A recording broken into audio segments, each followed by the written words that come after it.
নগর উন্নয়ন, পরিবেশ সংরক্ষণ, সামাজিক সেবা ও জনসচেতনতা বৃদ্ধিতে বিশেষ অবদান রাখা ব্যক্তি ও প্রতিষ্ঠান সংগঠনকে নাগরিক পদক ২০২৫ প্রদান করে ঢাকা উত্তর সিটি কর্পোরেশন। গুলশানের ডিএনসিসি ভবনে ৮ ক্যাটাগরিতে ১০ জনকে দেয়া হয় পুরস্কার।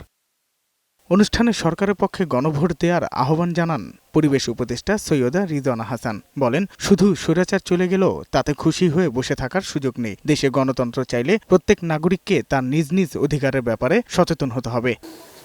ক্ষমতার যে ভারটা আছে সেই ভারটাকে শাসক গোষ্ঠীর থেকে জনগণের দিকে বাঁক খাওয়ানোর একটা সিদ্ধান্তের সময় এই গণভোটে অবশ্যই সকলে অংশ নেবেন এবং যদি সত্যি সংস্কার চান তাহলে উত্তরটা আমাদেরকে হ্যাঁ বলতে হবে।